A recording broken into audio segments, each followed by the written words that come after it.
Welcome to another episode of Born to Do It. Today we're going to be talking about business and spirituality and blending the two and unique alchemical fusion. And I've got the perfect guest to help us make that transition into unlocking more spirituality and adding it into our business structure. Welcome to Heroic Leadership Coach Andrea Winn. Welcome to the show.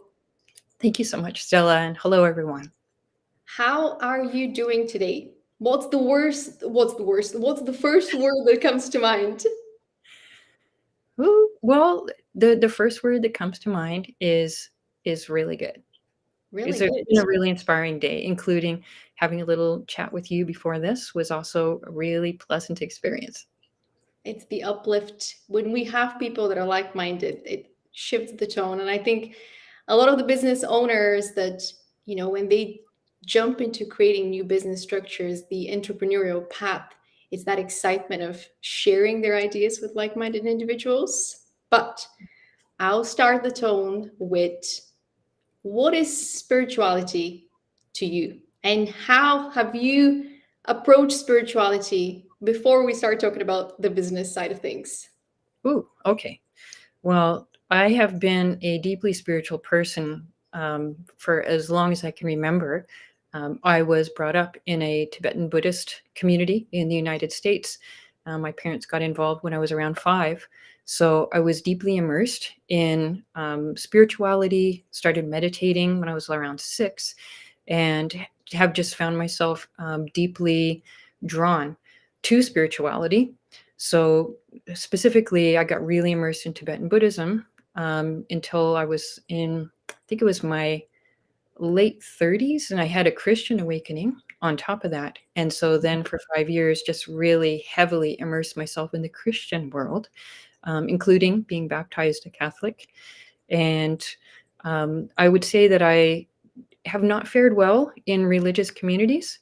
I seem to have a nasty little habit of getting kicked out. So, so basically, I practice um, spirituality, both with some religious practices that I learned that I have found helpful, but not within the context of any formal religion. And I also, um, I guess, since about 2020, I think that was a real turning point year for many of us. I got involved with teachings around archangels and dragons and unicorns. So now I have really been heavily, really integrating all of these different forms of spirituality together, so that I would say I have a very alive spiritual life, including, and I know we're going to talk about this later, but the practice of my business is also a huge part of my spiritual practice at this point. So I'm wondering if that answers your question, or was there any element that I may have missed? Were there any unexpected detours that shifted your perspective on spirituality? I know you mentioned that a lot of religion still has a very fixed mindset when it comes to spirituality and our connection to the divine. But were there unexpected twists and turns on the journey that made you think, oh, wow, now I understand better. Now I understand why, certain aspects of life are the way that they are and how I can help shift them? Hmm. Well, first of all, I mean, when you bring up unexpected detour, I just have to first acknowledge that the Christian awakening was a very unexpected detour, because really I was pretty anti-Christian up until then. I was a kid growing up in the US, in schools having to say the Pledge of Allegiance, Yeah. to one nation under God. And it did not sit well with me having to put my hand over my heart and to be talking about God. So it was extremely unexpected to have the Christian awakening, given how I had such a large chip on my shoulder. So when I think about that first response that came up in me, I think it speaks to a greater fluidity that is needed for honestly pursuing our own spiritual path. My entrance way in was, in a very unique way. It's not like I just decided to go to church or something. I was actually guided to read the Narnia stories. and Okay. Narnia, was introduced to Aslan, and then years later, I found out that Aslan represented Jesus, and so I really feel like that sort of subtly got me into more openness towards Christianity, and then worked with a soul coach whose guide was named Jesus Emmanuel, but was very different sort of flavor than the traditional Jesus that we know in church. So then I really opened up to that guy, Jesus Emmanuel. And then from there, I attended a movie series, like popular movies that were being shown at this church.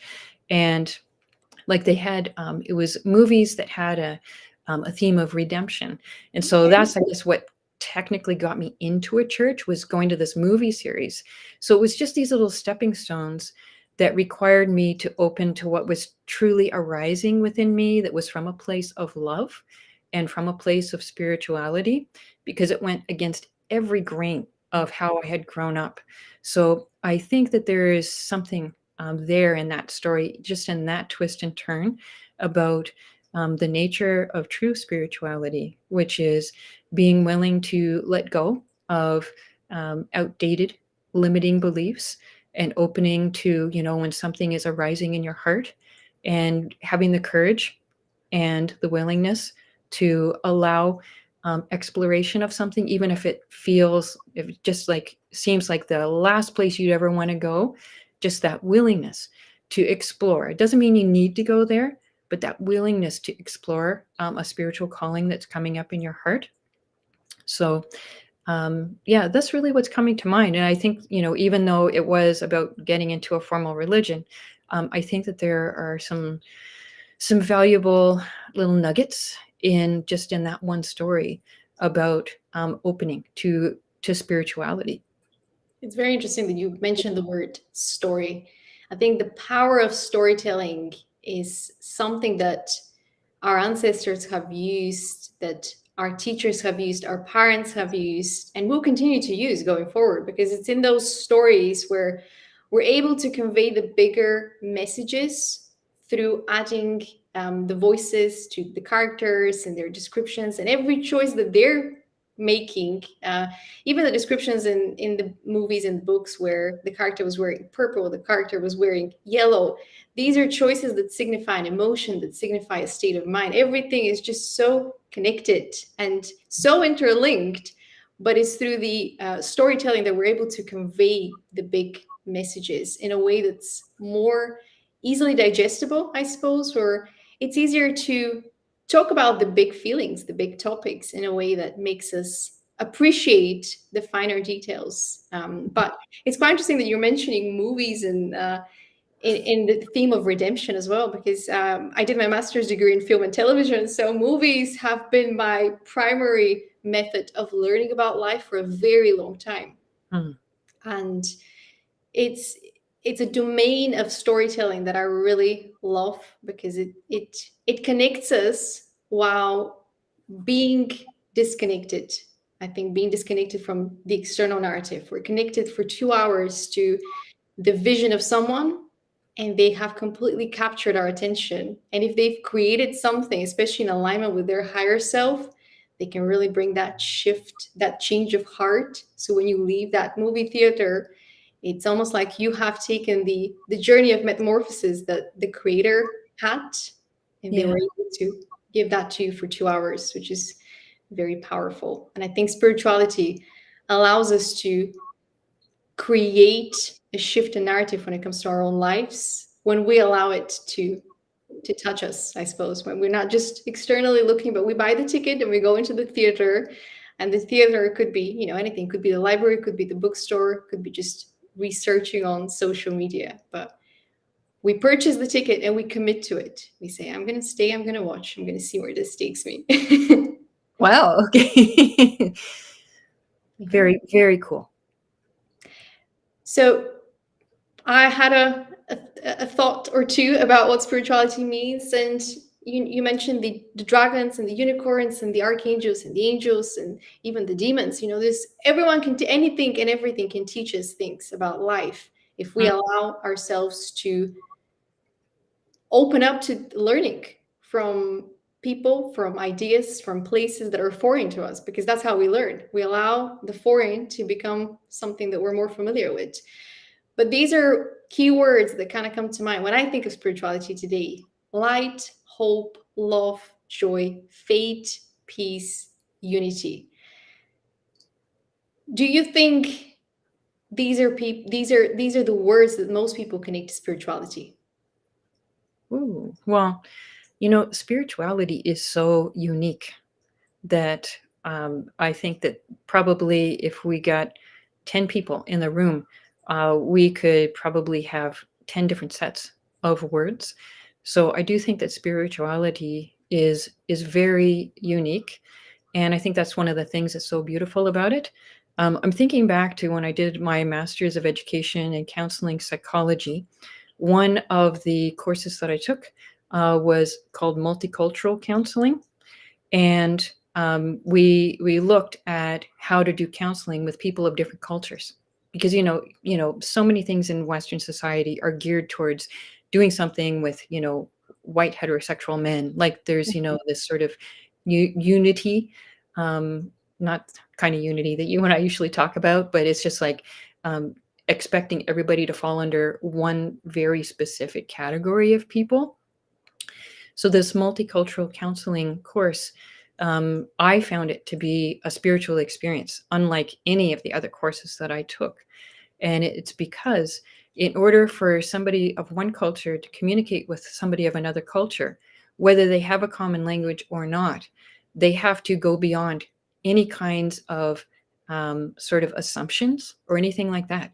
You need to be able to communicate, like from the depth of your soul, what it is that you're trying to say to the other person of another culture in a very open way, so that they might be able to understand what you're saying. And it takes more conversation in order to be able to communicate with someone of another culture.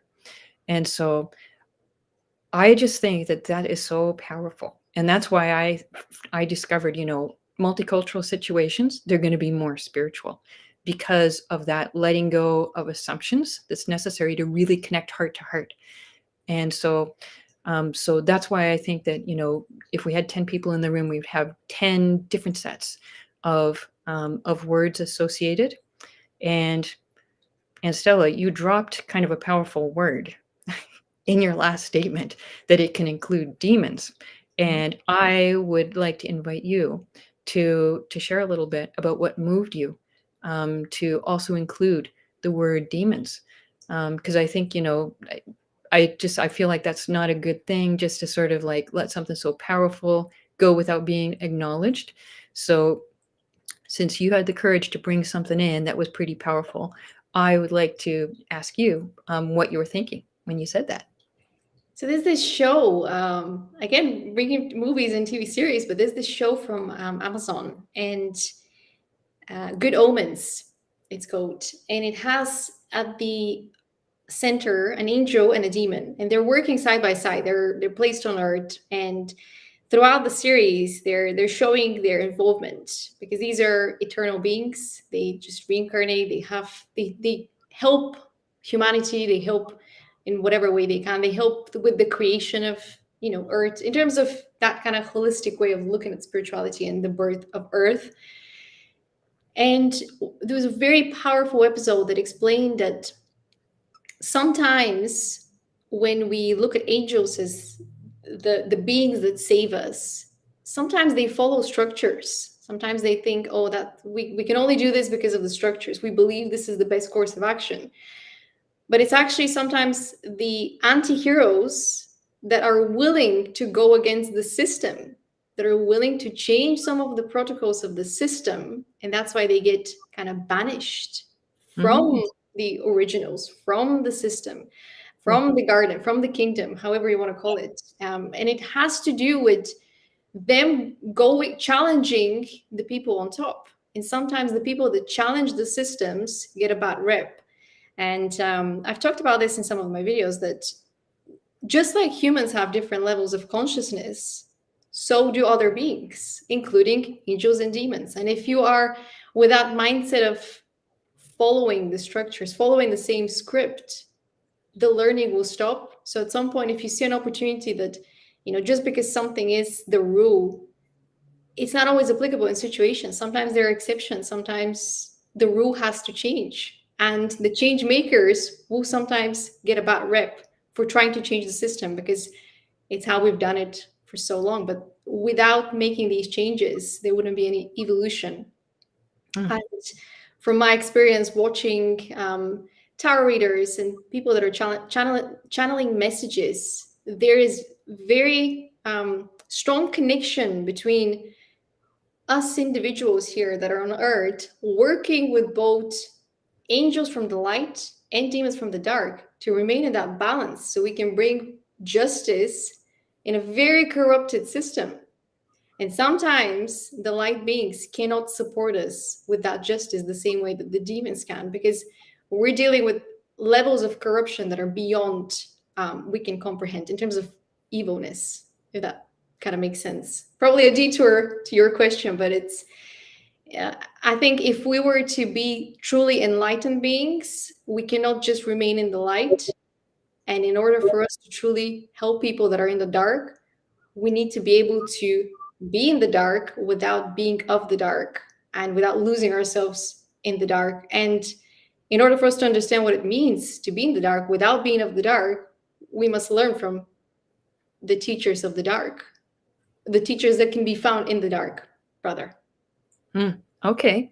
Well, that was a very powerful response to my question. And I wonder if I may just, just sort of also add just a little more, like a further perspective on it that maybe just would even flesh out what you said. I'd love to hear it. Yeah, absolutely. So when you were talking about people who challenge, unhealthy systems being, like seen as like demons, they're actually, that is the word that's used. They are demonized. Mhm. So it's interesting that you brought that forward because that actually is the word. And so, in that case, it's a healthy action to be challenging an unhealthy system. Yeah.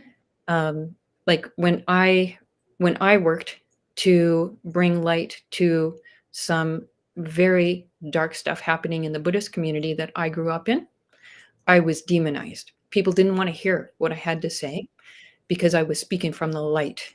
So the demonizing is a way of shutting down the Yeah. light.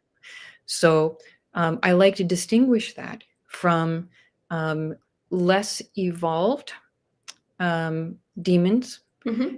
And specifically, what I would like to just offer as just a sort of like a sort of further like a perspective for this part of the conversation is some work that I did for a number of years.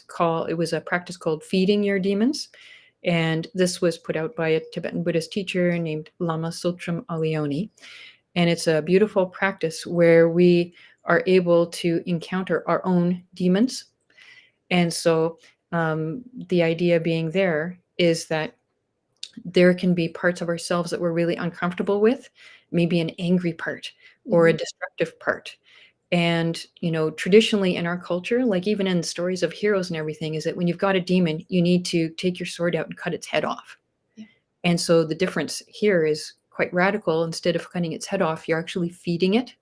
You're giving it what it needs so that it can transform and grow and mature into something that's more positive and more light. Advance. And balanced. Yeah. Yeah. So that also just I think, like there are sort of like different categories of demons.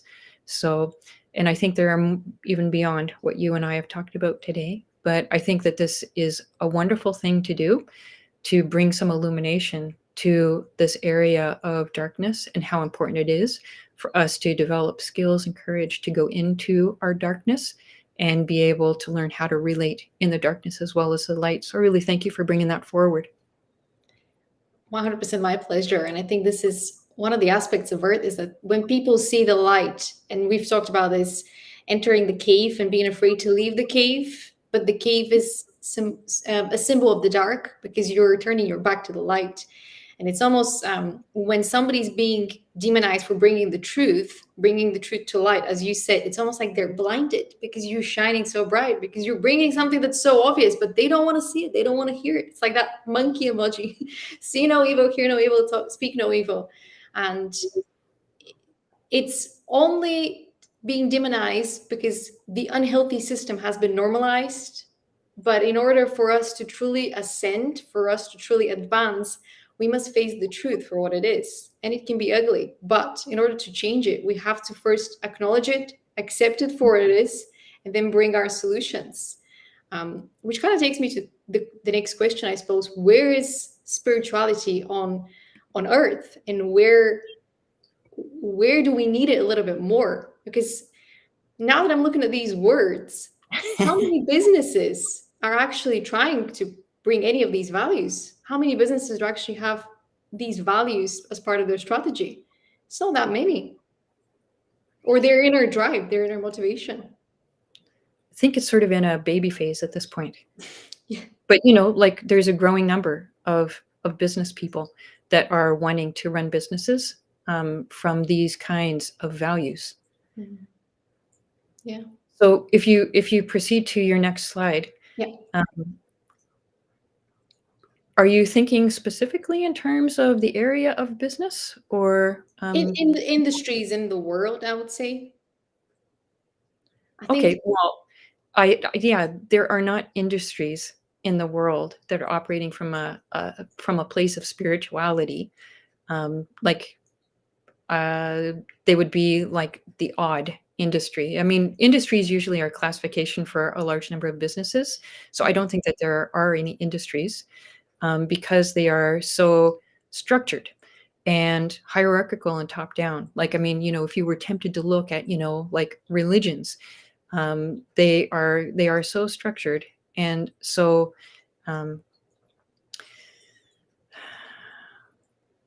It's very there's interesting. so much about telling people how to think and how to feel.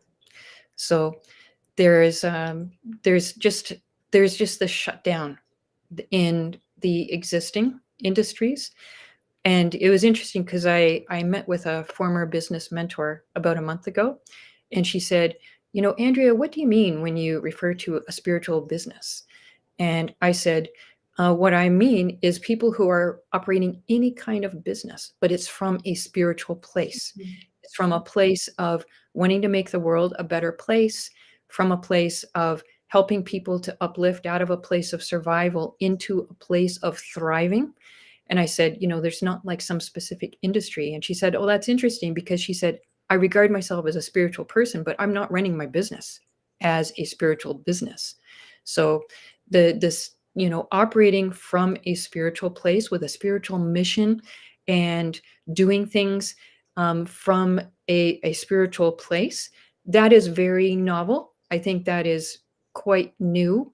Not saying that nobody has done it, but in terms of industries, we are just at the very beginning, just this, very beginning of more and more people saying, you know what, I want out of my corporate job and I really need to follow what I am meant to do. And if that means me forming my own small business so that I can work with people in a place that's in full integrity with who I am as a human being and is really uplifting their lives, then, I'm going to explore how to start my own business. So those are my thoughts, and I'm curious about what you would say. I would say you used a very good adjective to describe spiritual thinking, spiritual people, and spirituality: fluid. And a lot of these corporations, they have the fixed mindset. Even though they think of themselves as growth mindset leaders, they are restricted by the framework they've created, and they are forgetting they're in charge of that framework, and they can change the framework, they can leave the framework. But because once you set up the structure of the business, you're now running ahead thinking, I need to secure the jobs, I need to secure the opportunities. And it's the structure is fixed because you think that's it, once I've done it, it's done, it's settled. But that foundation, imagine if it's a garden and you've planted the seeds and the seeds are blossoming, and that's the beginning of the business. But that you can buy more land, you can expand the garden, you can change what you're planting in that garden. Doesn't mean that. It's just being fluid with what you're growing. And a lot of people think of that business structure, business foundation is cement.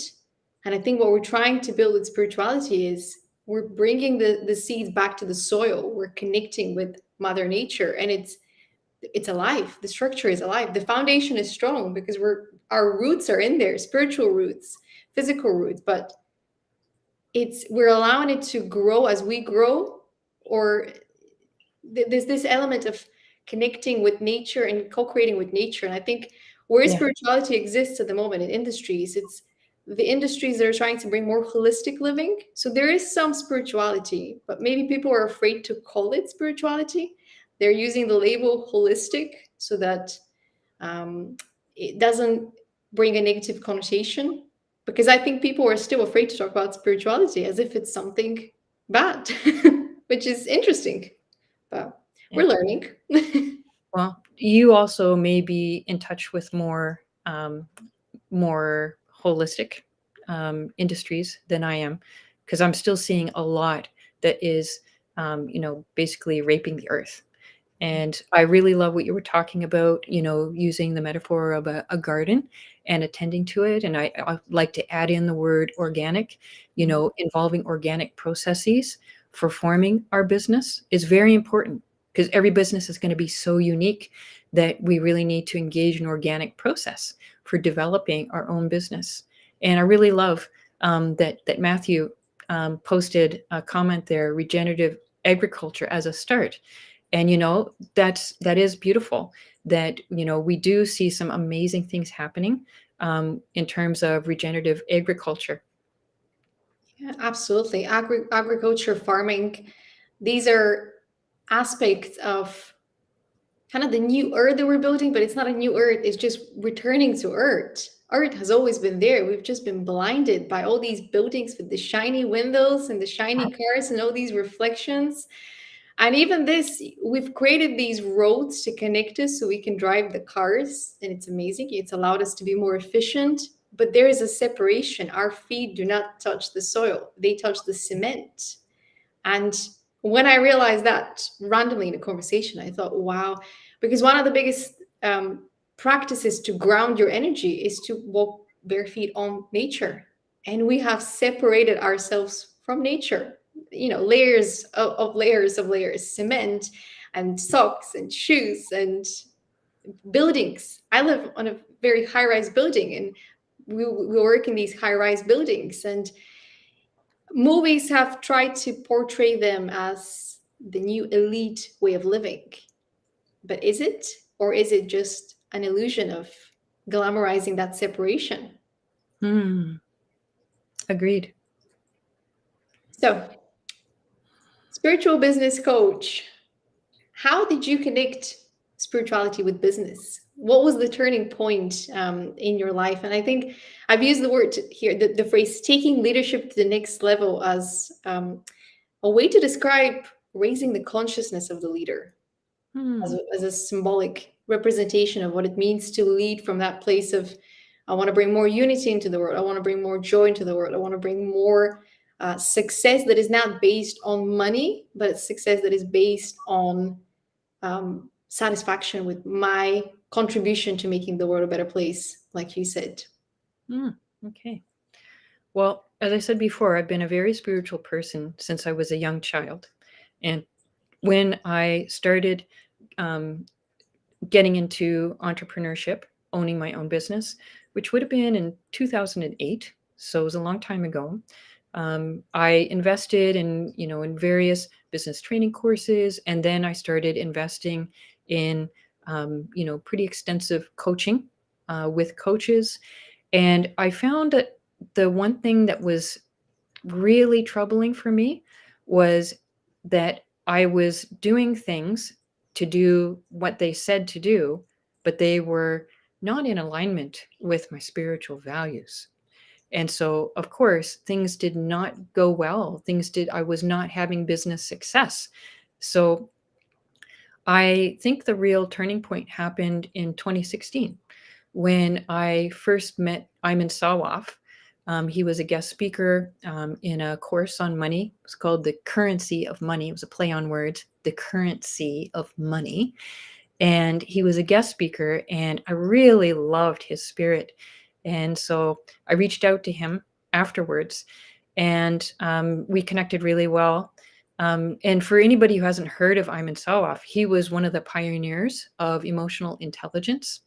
So he is a very important person within our age in terms of the shifts of consciousness that humanity is going through. And so he introduced me to the notion of sacred commerce. And so he and his wife, Rowan Gabrielle, they have brought forward ancient teachings from ancient Egypt on sacred commerce. So apparently, from what I've learned from Ayman, in ancient Egypt, there was something called the merchant priesthood, where there would be merchant priests who would go out and engage the public, and there would be merchant priestesses who would be like back in the temple, and the priestesses would be doing practices to help bring energetic sense of ease around all of the work that the priests were doing in the world, so that as the priests would meet somebody on the road and talk with them and find out where they are at, and look at how they might be able to barter maybe some healing herbs for something that the person on the road had, to be able to get out to the public things that would uplift them out of a place of survival into a place where they could pursue their spirituality specifically. This very much has to do with the work that you're doing, Stella. So I really loved this model of the merchant priesthood that Ayman taught me about. And so in 2016, I started looking at how to practice that. I did find that it was a bit difficult to be doing both the merchant priest work and the merchant priestess work. So the Christmas before last, I was doing a retreat and put out this wish, this intention of gaining merchant priestess support so that I could focus on the merchant priest work. And in March of that year, I met my partner and business partner now, Eden Curvin, who's a long time, many lifetimes priestess. And I put together a PowerPoint presentation, which I presented to her. I said, I'd like to invite you to join my team. And, it was kind of like a funny way, but at the same time, it was a meaningful way where I was able to communicate, what the merchant priesthood was about and what I would really love for her to do and what I felt that such a collaboration could bring to her. And so she agreed to join the team as a merchant priestess. And so since March of last year, I've gotten to work with Eden, and I really focus on the merchant priest work. And so, it is very much a spiritual practice for both of us. Every morning, we do our meditation, and then Eden, she sets up a portal for the work that I'm doing with archangels, and I'm not sure who else she includes, but I do know that it is definitely with archangels. She has set up a crystal grid for our business so that our business activities are held, supported, informed, energized by this crystal grid. And so doing things like this have really made the work that I do on a day-by-day basis a spiritual practice. And the reason I'm kind of saying the I is because Eden, she does have a corporate job. So she works full-time as a project manager. So she is able to do this prayer work, very deep prayer work for my work on a daily basis of reaching out, meeting with people in the public. So that's what the spirituality part of the business part. And I have gone through various iterations of the kind of coaching I've been drawn to. Probably about 10 years ago, I decided to move into being a heroic leadership coach. And the reason being, I thought, if I can reach the leaders and be able to help them turn their heart into a good place, and they're going to impact all the people that they're leading. So I kind of wanted to go to the person who would have a lot of impact. And probably my astrology, I am just a natural leader. I have that energy in me. And so I did find that I love business too. So that's what really drew me to wanting to work with entrepreneurs, people starting businesses. So that's what has really transitioned things into my really working with people who are wanting to start a spiritual business. So again, a business that has a spiritual founding. The business can be anything, but it's just they're wanting to operate their business from a spiritual place, so that basically it is their spiritual practice. I love working with those people. And I think the other element that really came into my really finding this as my niche is that I first trained myself as a therapist specializing in healing trauma. And so I learned a lot about healing trauma and developmental stages. And I find that whenever we do something that is out of the box and takes a lot of courage, it can be very triggering. Yep. And so working with people who are just, thinking of starting a spiritual business or have already started one, but want, that hasn't really gotten going, they haven't got a lot of clients. I like working with that initial place because there are so many fears that come up. And with my therapy training, I'm able to really bring some ease to them being able to step more comfortably through those triggers that come up and be able to really shine brightly and really bring who they are. That's so important to me after my experiences with the former trainings and the former coaches where I was trying to be something that they said would make me a success. It has made me very much value supporting people being able to take their own hero's journey. That, Mhm. who would ever dream what one person's hero's journey would be? Only they can walk it. I just really like powerfully facilitating it. So does that answer your question about the Yeah, spiritual business? 100%. And it's very much aligned with your nates of birth chart, but we'll get to that. It's quite interesting with the hero's journey is that it can be, as you said, so many different things because we each have our unique learning path, unique challenges in life, unique limiting beliefs that we need to uproot. And it's really doing that trauma healing because, as part of our onboarding on Earth, we've experienced childhood trauma in different degrees. But that's just the way that the system is designed to create childhood trauma to block our ability to dream as we're growing up, essentially. And the system, the structures that are in place in the current system, they're designed in a way that they don't uplift you enough for you to dream these solutions while you're going through school or university so that you can create your own business structure, but rather you can be plugged into the existing systems where people can squeeze the talent, the energy out of you to manifest their reality while you're stuck kind of wondering, is this all there is? And I think your role is to tap people on the shoulder and be like, no, there's more, but it's here. You have to unlock it, and I can help you. Yeah. And that's the power, I think, when you have a spiritually aligned coach, whether it's a spiritual business, whether it has to do with the personal authenticity, it's adding that next level of of showing you that there's more for your consciousness if you're open to that ascension, to taking the steps forward. But it's always a balance. So, as you mentioned, the therapy and recovering the missing pieces that we lose as part of our growing up, it's almost like in order for you to ascend, you have to take that dive into the subconscious mind. And the lower you go into the subconscious mind, the higher you're going to rise. It's the law of balance, I suppose, the duality, and even yin and yang. I know we say that for partnerships, but it's the duality within us as well. And the more we expand in terms of our subconscious mind and how brave we are to face those corners that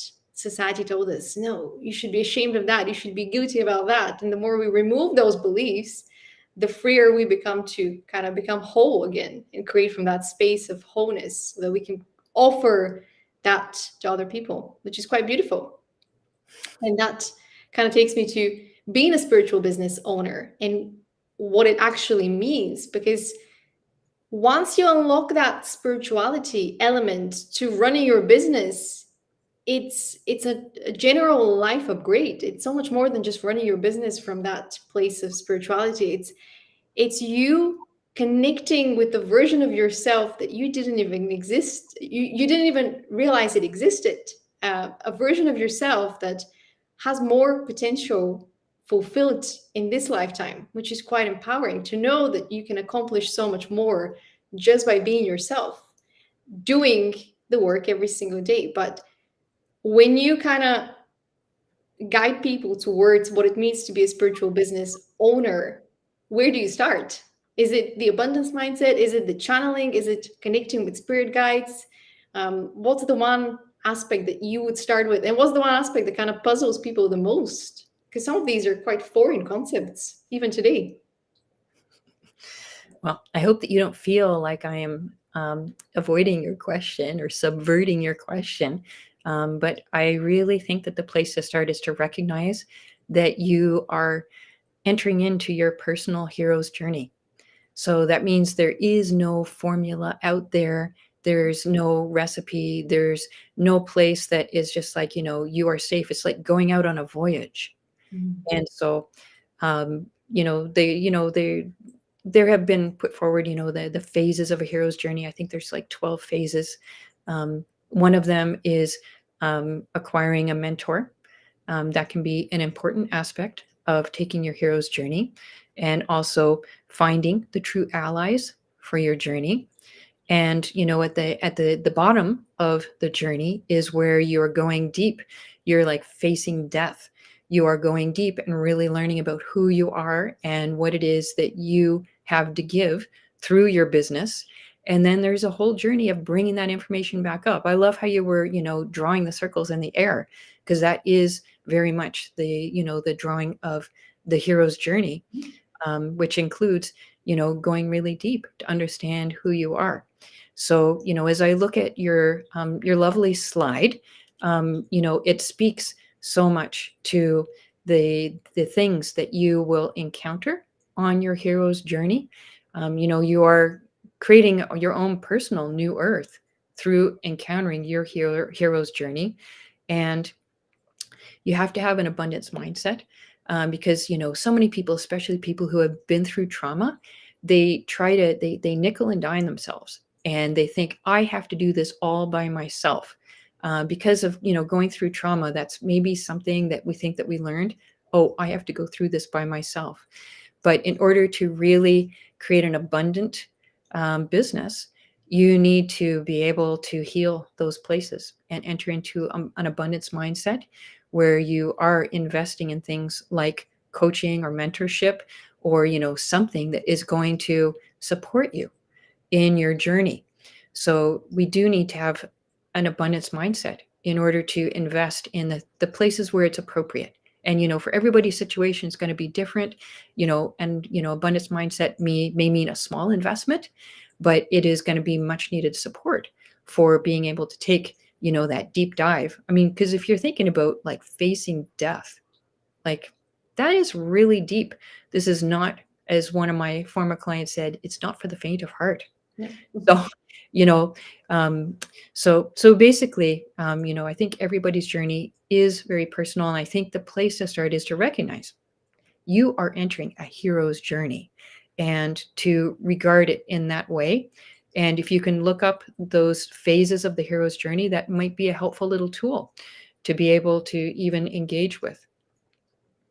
Yeah, 100%. And in the last episode we did with Avi, we mentioned that it takes a village to raise children, but it also takes a village to support abundant humans. One cannot do it all on their own. And abundance, again, it depends on your personal definition, because to someone, abundance might be living by the sea, because, they spend their whole life up in the mountains. So they think, now I want to spend the rest of my life being next to the sea. So abundance could be anything. It's your definition. But one thing about the hero's journey is, in relation to our conversation so far, is that it's used to create movies.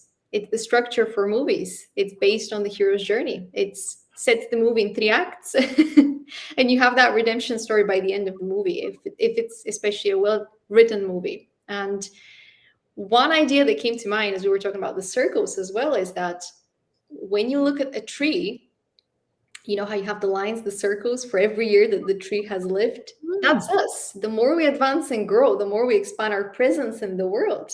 But if we're just stuck in afraid, we're just going to circle in the same life situation for many years and think, Mm. why is this not changing? Because it's up to you to take the first step and expand and go outside. Because the root is always going to be there. Your childhood is always going to be there, but you're always advancing. And it's very beautiful that the parallels between how nature is growing and how we're growing comes to life the more we look at nature, the more we reconnect with nature. But that's life. Really powerful, Stella. And I feel like, if someone to take a nugget away from this podcast, that could be it. What you just Amazing. Well, I hope more people understand that their natal birth chart is a powerful tool as well to unlock their earth instructions so that they can grow and take those steps outside with more ease. Because it can be scary to be clueless. It can be scary to feel confused because the future hasn't been written yet. You're the one that gets to make all of these executive decisions. And if you've been um, someone whose free will was taken away at an early age, being given that free will, reclaiming that free will can be quite scary. It's very empowering once you accept it and say, okay, I make all the choices now, but it can be quite scary to make that transition. And so unlocking your soul purpose doesn't mean that once you unlock it, that's it, it's been done. You still need to take the steps. But the more you understand as to who you are and your strengths and weaknesses and what you can learn in your lifetime, the easier it gets to take more steps towards that self-empowerment and to truly believe in yourself. And so the 12 signs of the astrological calendar are the 12 houses that deal with different aspects of our experience on earth. And we each have elements of the 12 houses. We each have skills and knowledge within the 12 houses as well. And the way I like to start this part of the conversation is I like to look at your name. Our names, if we were to consider our experience on earth as pre-designed, and once we're here, we don't remember it, we start to unlock these memories, but our name holds information that, as part of the divine master plan, carries information if we were to look and analyze it. And so based on your name, you have a marker for leadership within the first name. So you're here to lead the way by paving a new path. And the middle name suggests that you have already unlocked the home and the mind as themes. You have already done the research. Your consciousness has already done the research. So you're going to be here to unlock that and invite others to explore their roots, to explore their subconscious mind, because that's something that you've already maybe conquered is the word, because it's not an easy place to conquer, the subconscious mind. A lot of people get lost there. And finally, there's a marker for creativity as part of your life path. So you're here to inspire others through following your passion and you being creative and kind of brave explorer of the world so that you can inspire other people to do that, which takes us to a life path number 10, which is the life path of achievement and recognition and career in public life. So even if you wanted to hide behind the scenes, your soul purpose will always guide you to that achievement because you have so much to give as part of your skills, as part of your knowledge, as part of your talents. Is that something that kind of aligns with your vision for your life path? Well, I mean, all these qualities that you've said, they certainly resonate. It's the path of achievement that maybe you've chosen, maybe it has chosen you. But there's 4 elements within our natal birth chart. There's 4 elements that make up everything in the universe: earth, air, water, and fire. And the 5th element is our soul. It's our spirit. We come alive when we embody all 4, and then we kind of ground our higher self as well. The magic happens when we understand that we have the earthly presence in us, we have the air presence in us, the water, the fire.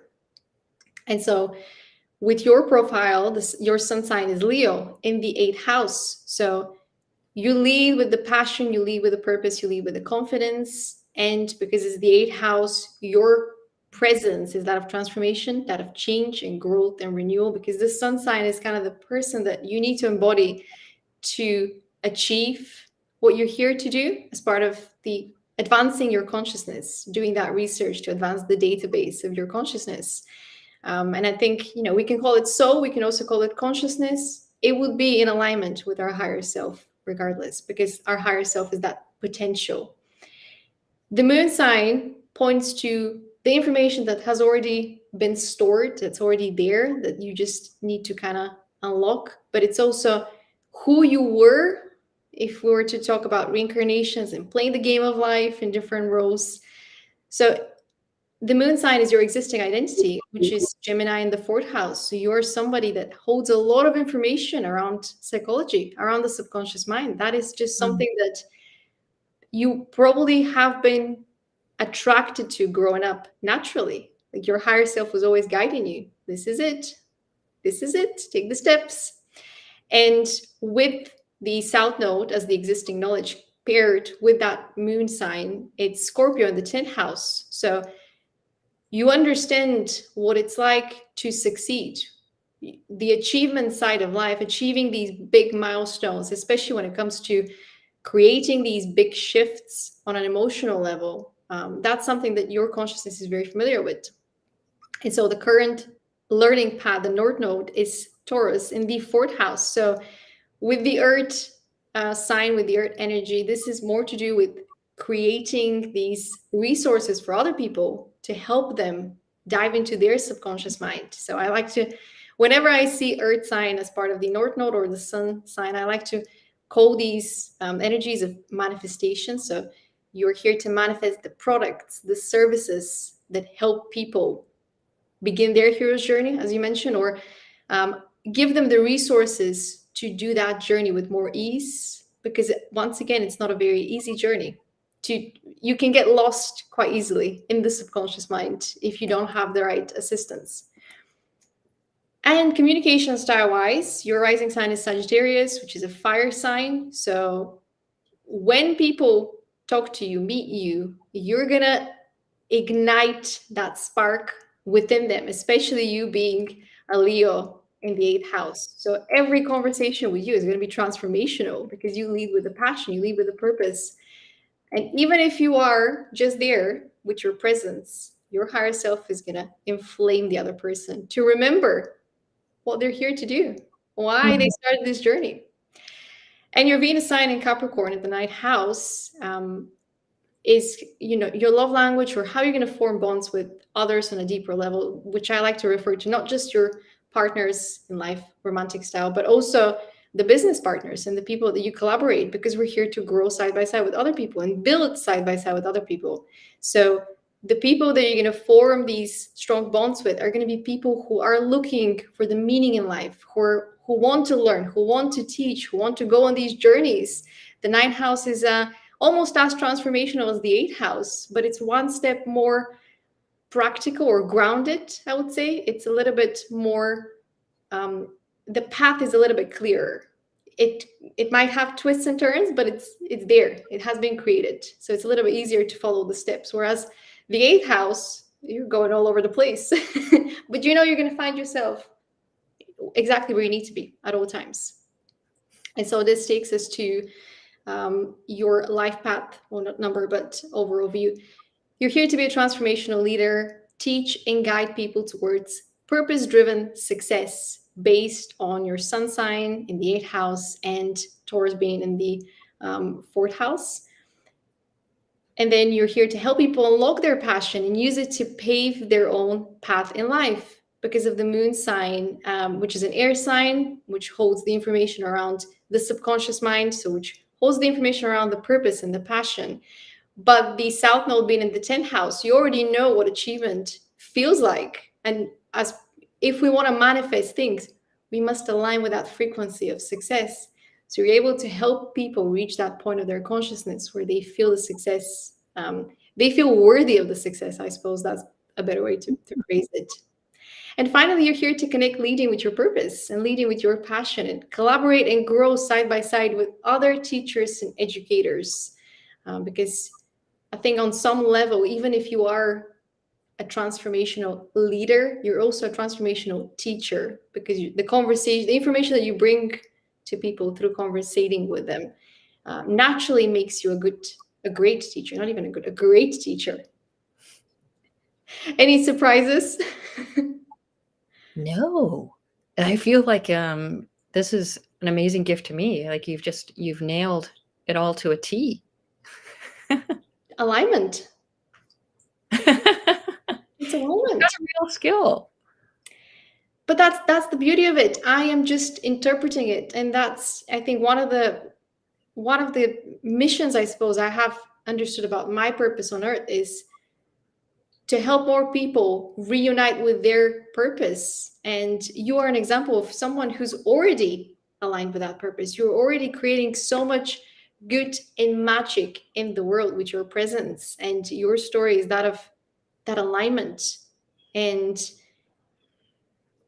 I'm guessing, as you know, one spiritual educator to another, it's not always been easy for you to understand why certain lessons are coming into your life or why certain choices are coming into your life. But if people were to understand that this is information that's available to them at quite early in their age, or when they're feeling the shifts and they can look into that birth chart, they'd be like, okay, I understand.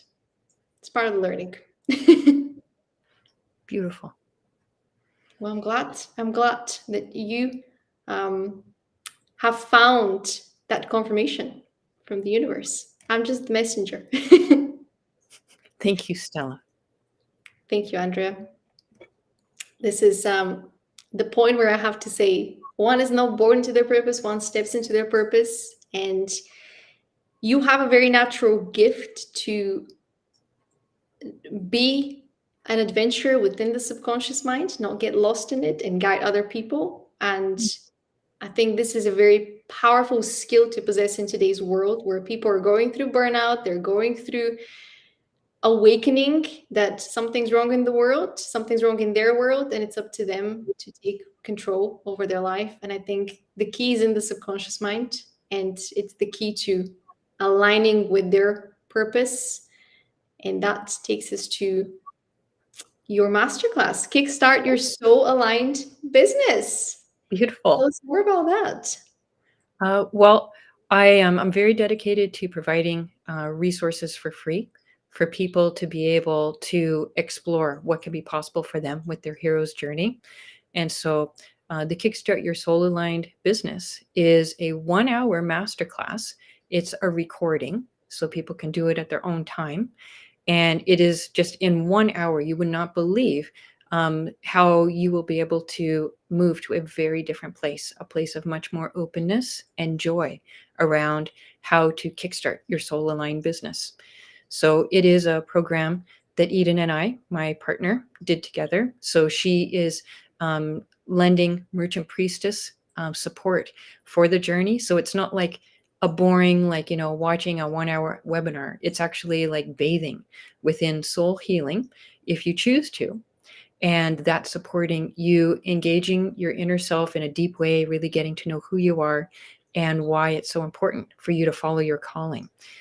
So it's a really powerful 1 hour masterclass given by both myself and my lovely partner Eden, and you can't go wrong with downloading it.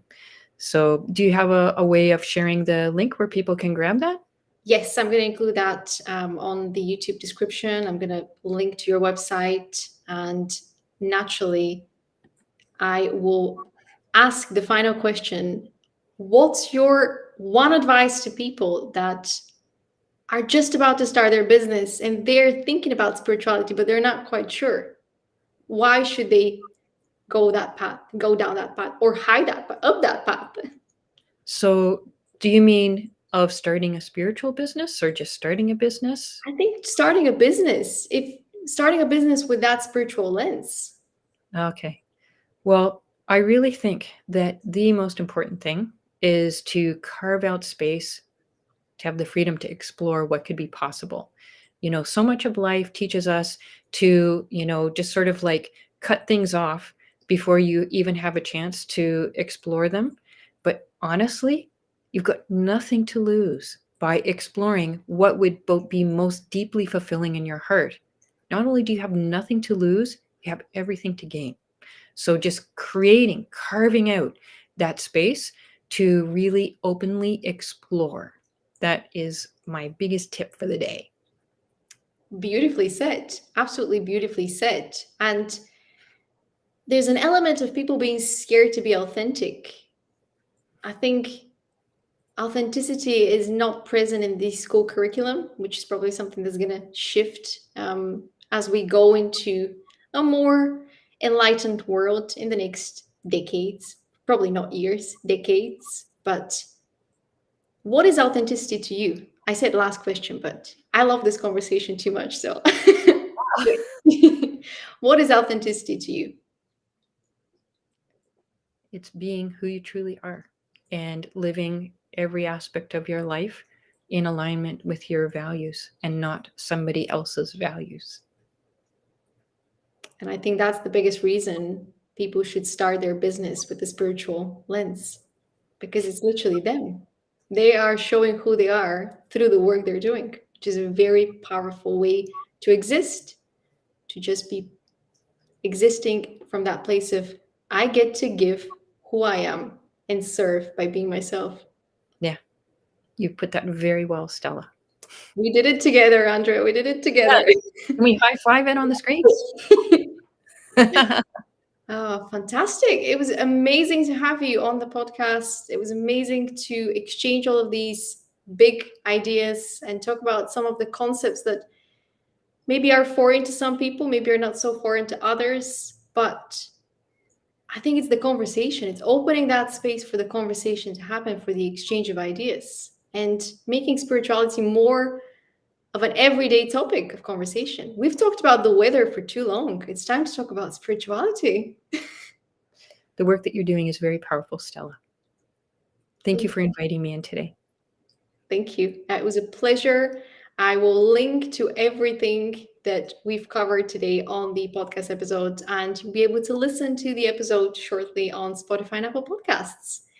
Thank you. Thanks, Andrea. Thanks, Stella. Thanks, everybody. Bye.